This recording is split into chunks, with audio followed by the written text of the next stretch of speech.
سورہ سبا میں ان جنات کی بنائی ہوئی کچھ چیزوں کا ذکر ہے کہ جو حضرت سلیمان علیہ السلام چاہتے وہ جنات اسے تیار کر دیتے،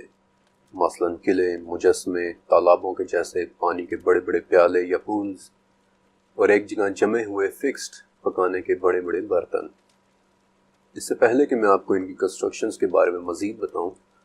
میں چاہتا ہوں کہ کچھ باتیں آپ مختصراً جان لیں۔ حضرت سلیمان علیہ السلام کے والد حضرت داؤد علیہ السلام بنی اسرائیل کے وہ پہلے بادشاہ نبی تھے جنہوں نے پہلی مرتبہ بنی اسرائیل کے 12 قبائل کو متحد کیا تھا اور ایک ریاست بنائی تھی جس کا کیپٹل سٹی یروشلم تھا، جو آج بھی ہے۔ اسی شہر یروشلم میں زمین کا ایک بہت ہی خاص ٹکڑا تھا جسے بیت المقدس کہتے تھے، جو آج بھی ہے۔ آپ سب نے بیت المقدس کو یقیناً ٹی وی پر دیکھ رکھا ہوگا، اور اسی بیت المقدس میں حضرت داؤد علیہ السلام کے بیٹے حضرت سلیمان علیہ السلام نے ایک باقاعدہ عبادت گاہ بنوائی تھی،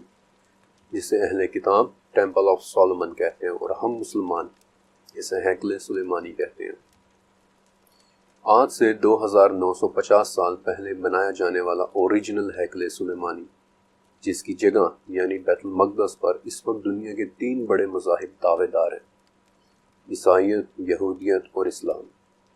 وہی بیت المقدس جس کی وجہ سے پاکستان اسرائیل کو تسلیم نہیں کرتا، اور جس کے بارے میں تفصیل کے ساتھ میں آپ کو آنے والے چیپٹر میں بتاؤں گا۔ لیکن کیا اس اوریجنل ہیکل سلیمانی کی تعمیر جنات نے کی تھی؟ بہت ممکن ہے، کیونکہ سورہ سبا کے مطابق جنات حضرت سلیمان علیہ السلام کے لیے پانی کے بڑے بڑے حوض یا پیالے اور مجسمے بھی بنایا کرتے تھے۔ اور اگر آپ اوریجنل ہیکل سلیمانی کا ڈیزائن یا اس کے بلو پرنٹس دیکھیں جو اہل کتاب کے پاس صدیوں سے موجود ہیں، تو اس ہیکل کے صحن میں ایک بہت بڑا پانی کا برتن یا لگن یا پانی کی ایک بہت بڑی دیگ پڑی ہوتی تھی، جسے وہ پگھلا ہوا سمندر کہتے تھے۔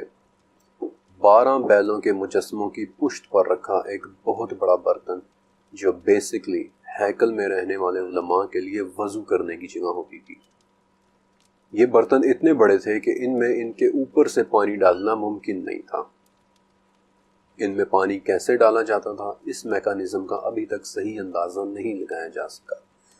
لیکن چونکہ ان کنسٹرکشنز کے پیچھے حضرت سلیمان علیہ السلام کے زیر حکم جنات کام کر رہے ہوتے تھے، اس لیے میرے خیال میں ان بڑے بڑے برتنوں میں پانی کہاں سے پہنچایا کرتا تھا، یہ سمجھنا کوئی مشکل نہیں ہے۔ پھر سلیمان علیہ السلام کی ایک اور کنسٹرکشن کے بارے میں سورہ نمل کا ایک واقعہ ہے، جہاں سبا کی ملکہ سمجھتی ہے کہ شاید وہ پانی کے ایک حوض میں اترنے والی ہے، لیکن در حقیقت وہ شیشے سے تعمیر ہوئی ایک انتہائی شفاف عمارت تھی۔ لیکن ان حیرت انگیز تعمیرات کے حوالے سے اس پوائنٹ پر میں ایک ایسے شخص کا ذکر کرنا چاہتا ہوں جو حضرت سلیمان علیہ السلام کے چیف آرکیٹیکٹ ہونے کے حوالے سے مشہور ہے۔ ایک ایسا شخص جو حضرت سلیمان علیہ السلام کے ان تمام کنسٹرکشن پروجیکٹس کو لیڈ کیا کرتا تھا، ہائرم، جس کا بائبل میں کئی جگہ پر نام سے ذکر ہے کہ وہ حضرت سلیمان علیہ السلام کے لیے یہ چیزیں ڈیزائن کیا کرتا تھا۔ اور بائبل میں اس کے متعلق 2 باتیں ملتی ہیں۔ ایک تو یہ کہ اسے ہنر اور سمجھداری ملی تھی، دوسرا یہ کہ اس کے پاس سونے، چاندی، لوہے، پیتل، لکڑی، پتھر، کپڑے، یعنی کسی بھی قسم کے کنسٹرکشن مٹیریل یا کسی بھی ڈیزائن پر کام کرنے کا ہنر تھا۔ ایک ماسٹر میسن، ایک چیف آرکیٹیکٹ۔ بلکہ اسی ہائرم کے حضرت سلیمان علیہ السلام کے لیے ایک ایسے پروجیکٹ پر کام کرنے کی ڈیٹیلز بھی موجود ہیں جس نے اوفل نامی جگہ پر بننا تھا، جس نے 13 سال میں مکمل ہونا تھا، جس کے اندر 3 ہالز بننے تھے، جس میں سے ایک ہال کے اندر لبنان کا جنگل ہونا تھا، دوسرے ہال کے اندر ستون ہی ستون ہونے تھے، اور تیسرے ہال میں تخت ہونا تھا جہاں اسراف کے فیصلے ہوں۔ اس کریکٹر ہائرم کے بارے میں آپ کو بتانا ضروری تھا، کیونکہ یہ وہ شخص ہے جہاں سے ایک بہت مشہور سیکرٹ سوسائٹی اپنا تعلق جوڑتی ہے، فری میسنز۔ فری میسنز کے ہاں ہائرم کو بہت اہم مقام حاصل ہے۔ ان کا ماننا ہے کہ ہائرم ایک انتہائی عقل مند اور نہایت ہنر مند انسان تھا، اور اس کے پاس کنسٹرکشنز کے راز تھے۔ حضرت سلیمان علیہ السلام کے لیے حیرت انگیز کنسٹرکشنز کرنے کے راز اور ان رازوں کو جاننے کے لیے ہائرم کی ماتحتی میں کام کرنے والے 3 لوگوں نے اس پر حملہ کیا تھا، لیکن وہ لوگ راز جاننے میں ناکام رہے، لہٰذا انہوں نے ہائرم کو قتل کر دیا اور اس کی لاش کو یروشلم سے باہر لے جا کر دفنا دیا۔ لیکن فری میسنز یہ کہتے ہیں کہ ہائرم نے مرنے سے پہلے یہ راز ایک خاص شخص کو دے دیے تھے، اور فری میسنز کے مطابق وہ شخص پہلا فری میسن تھا، اور تب سے لے کر اب تک کنسٹرکشن کے وہ راز ان کے درمیان چلتے چلے آ رہے ہیں۔ آپ کو ہائرم اور فری میسنز کی نظر میں ہائرم کا مقام بتانا ضروری تھا، کیونکہ آگے چل کر آپ دیکھیں گے کہ 3000 سال پہلے ہوئی باتیں کس طرح سے آج کے پاکستان، اسرائیل، امریکہ اور عرب ممالک میں ہونے والی باتوں پر اپنا اثر ڈال رہی ہے۔ البتہ آج سے 2400 سال پہلے ایک کتاب لکھی گئی تھی، دی بک آف ایستھر۔ اس کتاب میں ہائرم کے حوالے سے ایک بہت ہی خاص چیز ڈیزائن کرنے کا ذکر ہے، حضرت سلیمان علیہ السلام کا تخت، جس کا ذکر سورہ صاد میں بھی ملتا ہے۔ ابن ابی حاتم میں ابو اسحاق مصری نے حضرت سلیمان علیہ السلام کے تخت کی پوری ایک ڈسکرپشن بتائی ہے، اور 10ویں صدی میں لکھی گئی ایک کتاب فارگم شیرنی، جو 3 مذہبی اور 3 تاریخی کتابوں کا مجموعہ ہے، اس میں بھی حضرت سلیمان علیہ السلام کے تخت کی ایک ڈسکرپشن لکھی ہے کہ وہ دیکھنے میں کیسا تھا۔ اس تمام لٹریچر کے مطابق اس تخت کی 6 سیڑھیاں تھیں، جن پر سونے کے 12 شیر بنے ہوئے تھے، اور ہر سیڑھی پر شیروں کے علاوہ سونے کے مختلف جانور بھی بنے ہوئے تھے۔ جب پہلی سیڑھی پر قدم رکھا جاتا تو کسی میکانزم کے تحت پہلے شیر کا سر جھک جاتا،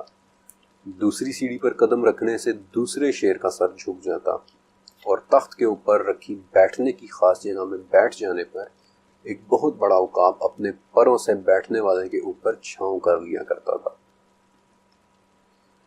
لیکن آپ میں سے بہت سے لوگ اس وقت ایک بات سوچ رہے ہوں گے کہ اس قدر عظیم الشان تعمیرات اور کنسٹرکشنز آخر گئی کہاں؟ آرکیالوجی میں ہمیں ان مبہوت کر دینے والی تعمیرات کے زیادہ ثبوت کیوں نہیں ملتے؟ ایکچولی اس کی ایک وجہ ہے۔ آرکیالوجی میں ان تعمیرات کے زیادہ ثبوتوں کا ملنا بہت مشکل ہے، کیونکہ حضرت سلیمان علیہ السلام کے 400 سال بعد بابل کے ایک بادشاہ بخت نصر نے یروشلم پر ایسا حملہ کیا کہ اس کی اینٹ سے اینٹ بچا دی۔ یروشلم میں کچھ بھی سلامت نہ بچا، اور پھر اس کے بعد یروشلم کم سے کم 20 مرتبہ اجڑا اور آباد ہوا۔ رہی بات ثبوتوں کی، تو ثبوتوں کے ٹریسز اگر ڈھونڈے جائیں تو مل بھی جاتے ہیں۔ مثلاً حضرت سلیمان علیہ السلام کے تخت کا کیا ہوا؟ تارگم شینی، جو 10ویں صدی کے مذاہب اور تاریخ کی کتاب ہے، اس کے مطابق یروشلم کو تباہ کر دینے کے بعد بخت نصر یہ تخت اپنے ساتھ بابل لے گیا تھا، لیکن چونکہ وہ اس تخت کے میکانزم سے واقف نہیں تھا، اس لیے تخت پر بنے ایک شیر کے منہ میں اپنی ٹانگ پھنسا بیٹھا تھا۔ پھر بعد میں جب بابل ایران کے بادشاہ ڈائریس کے پاس چلا گیا تو اس وقت یہ تخت بھی ایران چلا گیا، لیکن پھر اس کے بعد تخت کا کچھ پتہ نہیں چلا کہ اس کا کیا ہوا۔ لیکن میں نے آپ کو بتایا تھا کہ اگر آپ غور سے ڈھونڈیں تو آپ کو ثبوتوں کے ٹریسز مل جاتے ہیں۔ ڈائریس کے بعد جب سکندر اعظم آدھی دنیا کو فتح کرتا ہوا ایلام، یعنی کہ اس وقت جو ایران کا نام تھا، وہاں سے گزرا تو اس کے پاس موجود سونے میں اچانک 1180 ٹن کا اضافہ ہو گیا تھا۔ سکندر اعظم کے اس سونے میں اچانک اضافے کا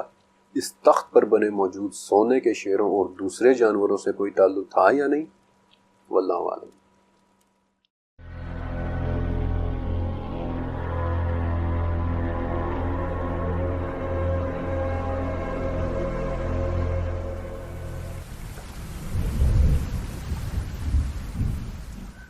حضرت سلیمان علیہ السلام کو اللہ تعالیٰ کی طرف سے دیے گئے ایک تحفے کے متعلق میں آپ کو بتا چکا ہوں، منطق الطیر، یعنی وہ پرندوں کی بولیاں سمجھ لیا کرتے تھے۔ لیکن سورہ نمل کی آیت 20 سے سلیمان علیہ السلام کے دربار کا ایک واقعہ شروع ہوتا ہے، جہاں سلیمان علیہ السلام اپنے ہدہد کے بارے میں پوچھتے ہیں کہ وہ اس وقت دربار میں موجود نہیں ہے۔ لیکن تھوڑی دیر میں ہدہد آ جاتا ہے اور ایک عجیب واقعہ بیان کرتا ہے کہ میں نے اہل سبا کو دیکھا ہے، ان پر ایک عورت حکومت کر رہی ہے جو ایک شاندار تخت کی مالک ہے، لیکن اللہ کو چھوڑ کر وہ لوگ سورج کی عبادت کر رہے ہیں۔ اس کے بعد یہ پورا واقعہ 37 نمبر آیت تک چلتا ہے، یہاں تک کہ وہ ملکہ عورت جس کا نام قرآن پاک میں نہیں بتایا گیا، بالآخر باعزت طریقے سے یروشلم آنے کا فیصلہ کرتی ہے۔ لیکن 38 نمبر آیت میں ملکہ کے یروشلم پہنچنے سے پہلے حضرت سلیمان علیہ السلام اپنے دربار کے بڑوں سے پوچھتے ہیں کہ تم میں سے کون ملکہ کے یہاں پہنچنے سے پہلے اس کے تخت کو لے کر آئے گا؟ حضرت سلیمان علیہ السلام کے اس سوال پر ان کے دربار میں موجود ایک عفریت، جو کہ جنات کی ایک بہت پاورفل کلاس ہے، کہتا ہے کہ اس سے پہلے کہ آپ اپنی جگہ سے اٹھیں میں ملکہ کا تخت یہاں لا سکتا ہوں۔ لیکن پھر ایک اور شخص کھڑا ہوتا ہے اور کہتا ہے کہ یہ تو بہت زیادہ وقت ہے، اس سے پہلے کہ آپ کی نظر آپ تک واپس پلٹے، یعنی اس سے پہلے کہ آپ اپنی پلک جھپکائیں، میں اس تخت کو یہاں لا سکتا ہوں۔ قرآن پاک میں اس شخص کے بارے میں صرف اتنا بتایا گیا ہے کہ اس کے پاس کتاب کا علم تھا، لیکن یہ نہیں بتایا گیا کہ وہ شخص کون تھا، اور نہ ہی یہ بتایا گیا ہے کہ وہ کتاب کون سی تھی۔ یہ پورا واقعہ 44 نمبر آیت تک چلتا ہے اور حیران کن باتوں سے بھرپور ہے، لیکن اس میں 3 باتیں بہت اہم ہیں۔ سبا کی ملکہ کون تھی، وہ تخت کیسے پلک جھپکنے سے بھی کم وقت میں لایا گیا، اور اس شخص کے پاس کون سی کتاب کا علم تھا۔ پچھلے چیپٹر کے اندر تابوت سکینہ کے حوالے سے میں نے 700 سال پرانے ایتھوپیا میں لکھی گئی ایک کتاب کیبرا نگاست کا ذکر کیا تھا۔ افریقہ میں ایک ملک ہے ایتھوپیا، جسے ہم حبشہ بھی کہتے ہیں، وہی حبشہ جہاں کے بادشاہ نجاشی کے دربار میں جعفر بن طیار رضی اللہ تعالیٰ عنہ نے سورہ مریم کی تلاوت کی تھی۔ ایتھوپیا کے جو آج بھی اہل کتاب کے 2 بڑے کلیساؤں میں سے ایک ہے۔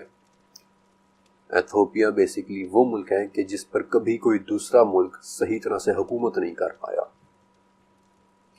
ایتھوپین کلچر میں اس کتاب کی اتنی اہمیت ہے کہ 1872 میں جب انگلینڈ کا جنرل رابرٹ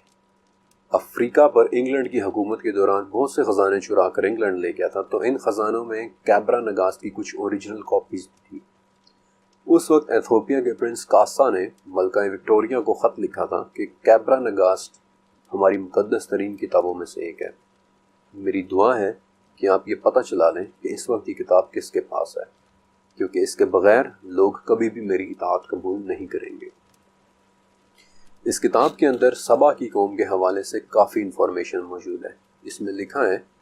کہ سبا کی قوم اوریجنلی یمن سے تھے، لیکن یہ لوگ ایتھوپیا تک پھیلے ہوئے تھے، اور یہ بھی کہ کیسے وہ لوگ بعد میں سورج، چاند اور ستاروں کی پرستش چھوڑ کر بنی اسرائیل کے خدا کو ماننے لگ گئے، اور یہ کہ یروشلم کے ہیکل میں بنی اسرائیل کی ایک بہت مقدس ریلک یعنی تابوت سکینہ موجود ہے۔ انفیکٹ اس کتاب کے اندر سلیمان علیہ السلام کے دور کی بہت زیادہ ڈیٹیلز لکھی ہوئی ہیں۔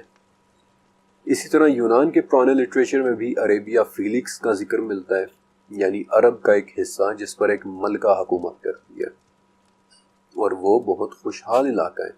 بالکل ویسے ہی جیسے ہدہد نے سلیمان علیہ السلام کو بتایا تھا کہ ان پر ایک عورت بادشاہت کرتی ہے جسے ہر قسم کی چیز میں سے کچھ نہ کچھ دیا گیا ہے، which means she is being given everything۔ پھر 2600 سال پرانی آشوری ٹیبلٹس میں عرب کے ایک ایسے علاقے کا ذکر ہے جس میں بادشاہی کا ٹائٹل ایک ملکت کے پاس ہے، اور یہ لفظ ملکت انفیکٹ عربی لفظ ملکہ یا ملکہ ہی کی ایک شکل ہے۔ آشوری ٹیبلٹس میں عرب کی ملکاؤں کا بارہا ذکر ہے، اور قرآن پاک میں تو سبا کے نام پر پوری ایک سورت موجود ہے، سورہ سبا۔ ان تمام ریسورسز کو اسٹڈی کرنے پر پتہ چلتا ہے کہ سبا اوریجنلی یمن کے علاقے میں رہنے والی کوئی قوم تھی جو ایتھوپیا تک پھیلی ہوئی تھی، جہاں اسلام سے پہلے المقاہ نامی خدا کے بڑے بڑے مندر ہوا کرتے تھے۔ اس المقاہ کی سبا والوں کے نزدیک وہی حیثیت تھی جو رات دیوتا کی ایجپشنز کے ہاں تھی، یعنی سورج دیوتا، بالکل ویسے ہی جیسے ہدہد نے سلیمان علیہ السلام کو بتایا تھا کہ میں نے انہیں سورج کو سجدہ کرتے ہوئے پایا۔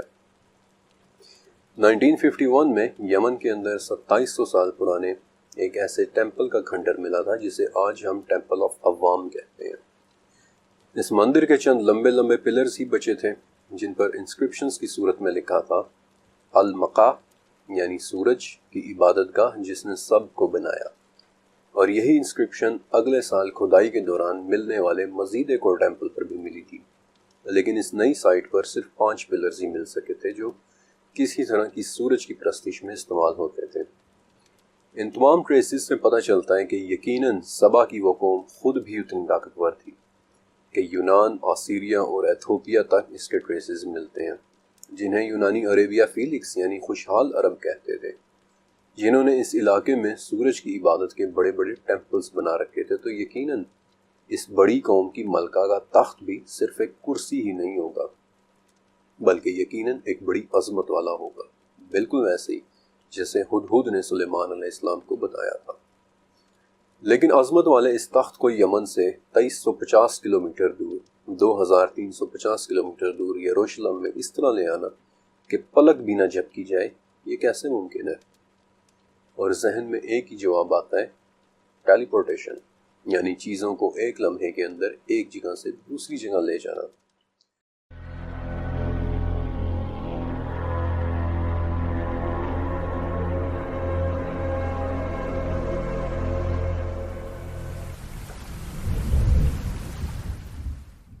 لیکن ہم تو بچپن سے ٹیلی پورٹیشن کو ایک فکشنل چیز یا پھر ایک کامک بک میں لکھا قصہ ہی سمجھتے آئے ہیں۔ کیا واقعی ٹیلی پورٹیشن جیسی کوئی چیز ایگزسٹ کرتی ہے؟ 1935 میں ایک ریسرچ پیپر لکھا گیا تھا، EPR پیراڈاکس۔ اس کے لکھنے والے اپنے دور کے 3 بڑے نام تھے، البرٹ آئنسٹائن، بورس پوڈولسکی اور نیتھن روزن۔ اس ریسرچ پیپر میں ایک ایسی چیز کا ذکر کیا گیا تھا کہ جس کا ہونا بظاہر تو ناممکن تھا، لیکن یہ سچ ہے کہ وہ ہو رہی تھی۔ اس لیے اس پیپر کے آخر میں ایک جملہ لکھ دیا گیا تھا کہ یہ نہ سمجھ آنے والا ایک عجیب سا عمل ہے اور اس پر ابھی ہماری تحقیق نامکمل ہے۔ پھر اس ریسرچ پیپر پر مزید 38 سال تک سٹڈی ہوتی رہی اور 1973 میں جان بیل نامی ایک سائنٹسٹ نے اس ناممکن چیز کے بارے میں کہا کہ ویسے تو یہ چیز ممکن ہے، لیکن جس رفتار سے یہ ہوتی ہے وہ رفتار ناممکن ہے۔ وہ کیا چیز تھی؟ وہ تھی کوانٹم انٹینگلمنٹ، یعنی کوانٹم کی دنیا کا ایک عجیب عمل۔ کوانٹم یعنی ایٹم کے سب سے چھوٹے ذرات، جہاں ہمارے فزکس کے قوانین کوئی حیثیت نہیں رکھتے، جہاں ناممکن بھی ممکن ہوتا ہوا نظر آتا ہے۔ اس عمل میں یوں لگ رہا تھا کہ جیسے ایک ذرے کی خصوصیات دوسرے ذرے پر منتقل ہو جاتی ہیں، مثلا اس کی شکل، اس کا رنگ، اس کا سپن، اس کا چارج۔ عام الفاظ میں دوسرا ذرہ پہلے ذرے کی ہو بہو ڈپلیکیٹ کاپی بن جاتا ہے، چاہے ان کے درمیان فاصلہ کروڑوں میل کیوں نہ ہو۔ اور اسی لیے جان بیل نے اس عمل کی رفتار کو ناممکن کہا تھا، کیونکہ پہلے ذرے کی خصوصیات یا انفارمیشن دوسرے ذرے پر ٹرانسفر ہونے کا یہ عمل روشنی کی رفتار سے 10,000 گنا زیادہ تیز رفتار سے ہو رہا تھا، جو بیسکلی کسی کی بھی سمجھ سے باہر کی بات تھی۔ مزید 40 سال گزر گئے اور 2012 میں چائنا نے کچھ ایکسپیریمنٹس کیے، اور ایکچولی یہ معمہ سلجھنے کے بجائے مزید الجھ گیا،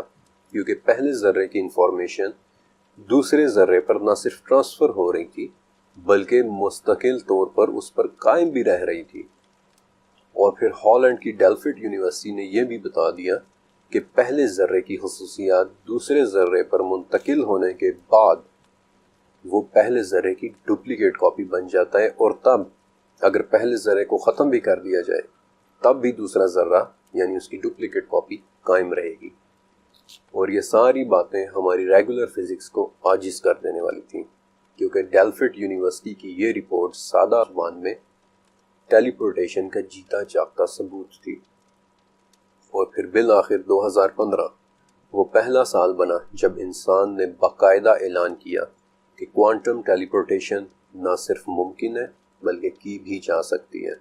اور اس دوڑ میں چائنا سب سے آگے تھا۔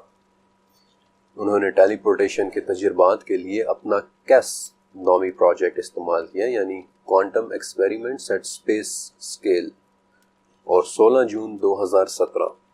وہ دن تھا جب ہمارے زمانے کے انسان نے پہلی مرتبہ ایک فوٹون کی 1203 کلومیٹر دور خلا میں ٹیلی پورٹیشن کی۔ یہ چائنا کا وہ تجربہ تھا جس نے کوانٹم فزکس کو بہت شہرت دے دی۔ ٹیلی پورٹیشن پر تجربات تیز ہو گئے، اور پھر جرمنی کی ہائیڈلبرگ یونیورسٹی میں روبیڈیم نامی ایک دھات کے 100 ملین ایٹمز کو تقریباً آدھے میٹر کے فاصلے پر ٹیلی پورٹ کیا گیا تھا۔ روشنی کی رفتار سے زیادہ تیزی پر چیزوں کا ایک جگہ سے دوسری جگہ پلک جھپکنے میں پہنچ جانا آج ہماری آنکھوں کے سامنے ممکن ہے، لیکن ہم صرف روبیڈیم کے چند ملین ایٹمز کو ہی ٹیلی پورٹ کر پائے ہیں۔ ایک چھوٹے جاندار کو ٹیلی پورٹ کرنے کے لیے جتنی انرجی اور بجلی چاہیے وہ ہماری پوری دنیا کے 600 سال کی بجلی کے استعمال کے برابر ہوگی۔ اس واقعے پر تحقیق کے دوران مجھے حسن عسکری رحمۃ اللہ علیہ کا ایک قول پڑھنے کو ملا تھا کہ اس تخت کا یمن سے یروشلم آنا ایسے ممکن ہے کہ تخت اور یروشلم کے درمیان کا فاصلہ سمٹ جائے۔ یہ بات پڑھ کر مجھے حیرانی ہوئی تھی، اس بات پر نہیں کہ یہ کیسی فرضی سی باتیں ہیں، بلکہ اس بات پر کہ کیا واقعی وہ لوگ اتنی ایڈوانسڈ سٹیج کی باتیں کرتے تھے۔ آپ سب جانتے ہیں کہ روشنی ہمیشہ ایک سیدھی لائن میں سفر کرتی ہے، یہ نہ مڑتی ہے، یہ نہ بینڈ ہوتی ہے، لیکن اکثر گہرے آسمان کی تصویروں کو دیکھیں تو کبھی کبھار ان میں روشنیاں بالکل ایک گول دائرے کی صورت میں مڑی ہوئی نظر آتی ہیں، بینڈ ہوئی بھی ہوتی ہیں، ایک رنگ کی طرح۔ اب روشنی کا بینڈ ہونا ناممکن ہے، لیکن اگر پھر بھی وہ بینڈ ہوئی نظر آ رہی ہے تو پھر اس کا ایک ہی مطلب ہو سکتا ہے کہ اس وقت روشنی جس جگہ سے گزر رہی تھی وہاں ناقابل تصور کشش ثقل یا گریوٹی تھی، جس نے خود خلا اسپیس اٹسیلف کو ہی بینڈ کر دیا، موڑ دیا، سمیٹ دیا، جس کی وجہ سے خلا میں روشنی کی شعاع بھی مڑ گئی، بینڈ ہو گئی، سمٹ گئی۔ وہ شخص کون تھے جو اس تخت کو حضرت سلیمان علیہ السلام کے پاس ان کی نگاہ پلٹنے سے پہلے لے آئے تھے؟ مشہور یہی ہے کہ وہ آصف بن برخیہ نام کے ایک انسان تھے، اور ایک قول یہ بھی ہے کہ وہ مسلمان جنات میں سے ایک جن تھے جو اللہ کے بڑے ناموں میں سے ایک نام جانتے تھے، یعنی اسم اعظم۔ لیکن حقیقتاً وہ کون تھے اور ان کے پاس کون سی کتاب کا علم تھا، یہ شاید ہمیشہ ایک راز ہی رہے گا۔ البتہ ہدہد جو حضرت سلیمان علیہ السلام کے لیے دور دراز کے علاقوں سے انفارمیشن لایا کرتا تھا، مئی 2008 میں اسرائیل نے سلیمان علیہ السلام کی نسبت سے اسے اپنا نیشنل برڈ ڈکلیئر کر دیا تھا، قومی پرندہ۔ لیکن اس دنیا میں نیکی اور بدی کی قوتیں ازل سے آمنے سامنے ہیں۔ حضرت سلیمان علیہ السلام ہی کی نسبت سے ہدہد کے دشمن بھی موجود ہیں۔ اس وقت جرمنی کی بویرین اسٹیٹ لائبریری میں ایک کتاب ہے جس کا نمبر CLM 849 اور پورا نام Munich manual of demonic magic. 15ویں صدی کی لیٹن زبان میں لکھی گئی ایک ایسی کتاب جس میں ہدہد کی قربانی پر شیاطین کے خوش ہونے کے بارے میں لکھا ہے۔ حضرت سلیمان علیہ السلام کو عطا کیے گئے تحفوں کو، ان کی وسعت کو، ان کی عظمت کو ایک ہی چیپٹر میں کور کرنا مکمل طور سے ناممکن تھا، لیکن میں سلیمان علیہ السلام سے متعلق تمام واقعات میں ایک چیز کا ذکر ضرور کرنا چاہتا ہوں۔ سلیمان علیہ السلام کی وہ بات جس کے ساتھ میں نے اس چیپٹر کا آغاز کیا تھا۔ سورہ صاد میں اللہ تعالیٰ کی سلیمان علیہ السلام کے حق میں کی گئی ایک تعریف کہ وہ ایک نیک بندہ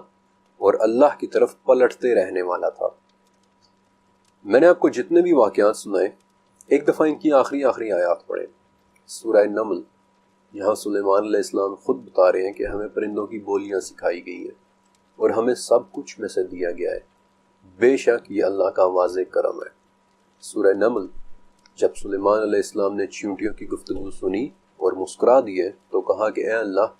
مجھے توفیق دے کہ میں تیری ان نعمتوں کا شکر ادا کروں جو تو نے مجھے دی، اور ایسے نیک اعمال کرتا رہوں کہ جن سے تو خوش رہے۔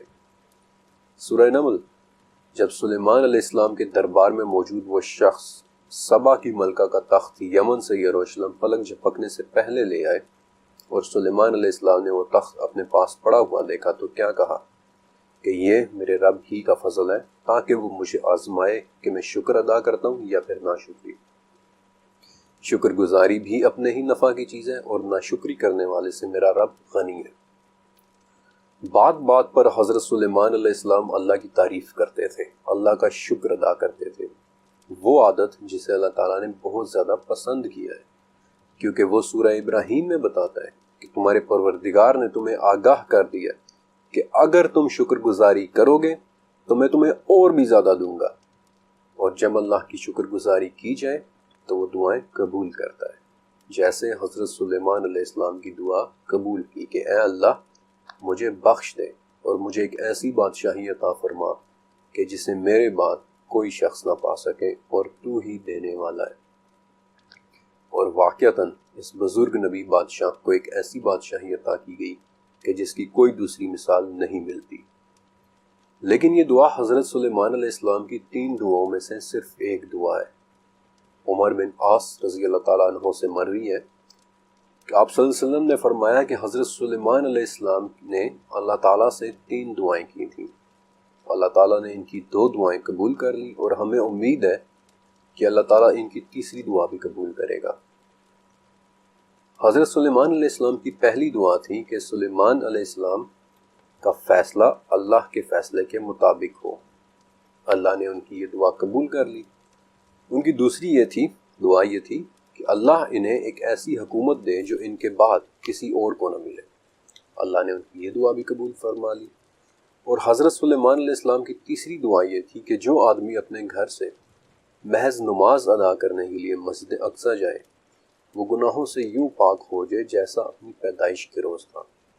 اور اللہ کے نبی صلی اللہ علیہ وسلم فرماتے ہیں کہ ہمیں امید ہے کہ اللہ تعالیٰ نے ان کی تیسری دعا بھی قبول کر لی ہوگی۔ الاقصی، دور کی مسجد، اس وقت یہ دنیا کی وہ جگہ ہے جہاں بڑے بڑے واقعات ہوتے آئے ہیں اور جہاں بڑے بڑے واقعات کا ہونا ابھی باقی ہے، جہاں تینوں بڑے مذاہب کے مطابق گناہ دھل جاتے ہیں۔ انشاءاللہ اگلے چیپٹر کے اندر میں آپ کو تفصیل سے اس جگہ کے متعلق بتاؤں گا۔